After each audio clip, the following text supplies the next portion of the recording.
Okay, so we're gonna have a laundry room chat because I gotta do laundry anyway.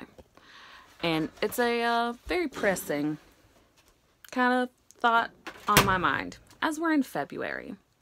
And we all know that wonderful grand holiday, Valentine's Day. You know, the day of love, if you will. And you know, it just got me thinking. Now, many of you probably won't know this. Me and my mom, not on good terms. There's lots of reasons for this. And it is my core belief for my life, for me, do what you want with yours. But I found what's best for my life and my kids' lives is to not keep people in our lives who do us harm. Physical, mental, emotional, etc. I chose to cut my mother out of my life last fall because I had explicitly asked for honesty and was met with dishonesty and additional hurt. This was after there was an incident that happened that started out just fine, like nobody would have seen it coming, and then it escalated very quickly to the ending point, which was my mom slamming one of our old farm doors that's original to the house and me trying to stop it and my hand going through the pane of glass. So essentially my mom putting my hand through a glass door. I severed 2 tendons in my left ring finger. This finger individually, it's a vanity scar, had 10 stitches in it. And then that right there is from where there's a piece of glass so far deep in my wrist, it was on top of a nerve bundle right next to an artery, and I had to have a specialist an hour away perform the surgery because our local hospital didn't have staff qualified enough to do it. During scans for this injury, she chose to talk to my boyfriend at the time, and the wonderful recap that I got, because I thought everything was great, everything was Gucci, you know, I was just going to smooth this over and it was going to be fine, and, you know, whatever. Accidents happen. And so she chose to spend about the hour long that I was having an MRI rehashing every issue that she'd had with me since childhood over coffee with the person that I was dating. So some time passes, and even after, like, I'd kind of cut her out. So come to find out, I was talking with my grandfather, and she would tell him that I was the source of all of her problems because different things, because I rent from my parents, and we share a same building structure, but I pay for my own bills, they pay for their own bills, and, like, we'll share, like, Netflix and Hulu, so, like, I pay for one, they pay for the other, whatever. But I was the source of all of her problems. And I was the issue. It's all me. Another person can't be the source of your issues. Just like my ex-husband wasn't the source of all my issues. It's real easy to think that, but that's not true. So when I was in the process of actually getting married, my husband had told me that my mom had been saying some really not positive things about me. And I was like, that's ridiculous. I've done none of those things. He's like, I know, but I just thought it was funny, so I thought I'd tell you. For years, she had denied this. When this new person that I was talking to had told me this person has a track record of honesty, has always been honest with me, even when it's been hard, always been honest. Even people who don't like him will be like, he's honest. So when I'm dealing with that, on top of everything else, that says something.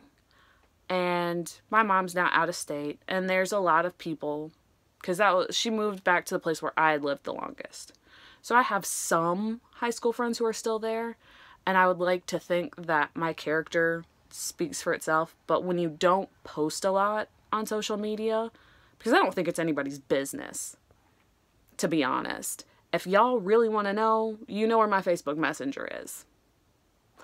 All I'm saying is, I don't feel the need to post every little thing on Facebook. I don't. I don't. So my mom was talking to one of my high school friends, and I was like, I was going to say, like, hey, just avoid her. Don't waste your time. But I was like, you know what? You're grown up. You can do what you want. And she's like, oh, well, she says she loves you. And I'm like, that's really funny.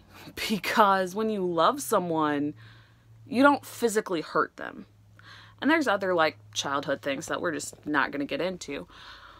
But you don't physically hurt them. When you love someone, you don't go run and tell literally anybody who will listen every negative.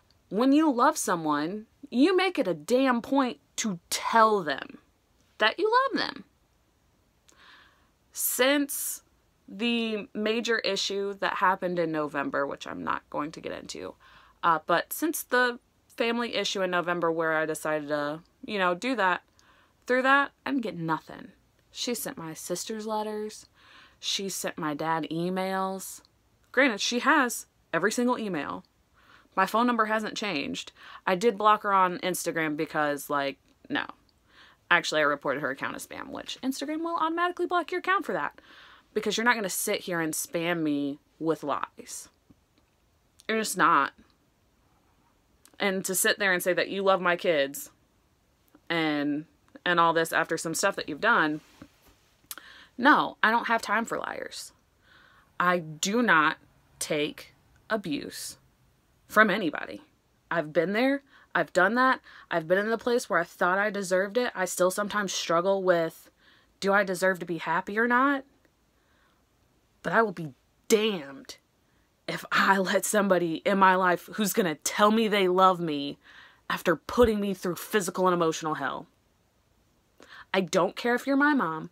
I don't care if you're a spouse. I don't care if you're a boyfriend. I don't care who you are, what your title is. That's not love and I don't need it.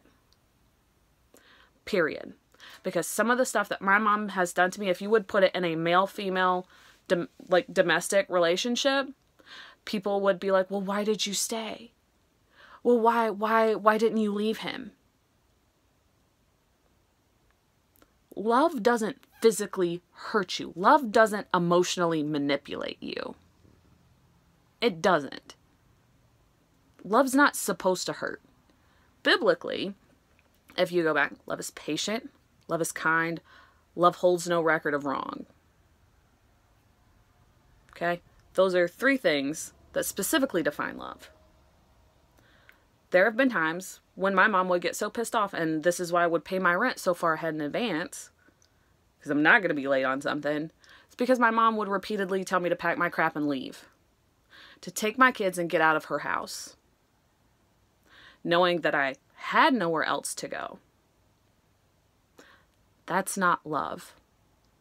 Using your power to belittle someone. Using your power to make somebody else feel less than. That's not love. That's not protection. That's not looking out for the other person. That's not kindness. That's not goodness. That's anything that's supposed to associate you as a good person or, gasp, even a Christian, which last I heard is what she's identifying as. None of those things were displayed. You can speak all the Christianese you want, but the real proof is what's actually seen. I'm not trying to say I'm perfect or I have it all together, but I'm also not trying to profess that I'm perfect or I have it all together. I'm also a believer of you don't have to have it all together to know what's wrong. You don't have to do everything right to know what's wrong. If you can't take that, then this isn't for you. But I just want you to think about that as we're prepping for Valentine's Day. Because if I don't need it, you don't need it. Period. If you want that negativity and that hurt and that harm in your life, that's your choice. But there is a lot that you can choose to let into your life. Good and bad. I don't want to see you be hurt. I don't want to be hurt anymore. I hope you have a good holiday.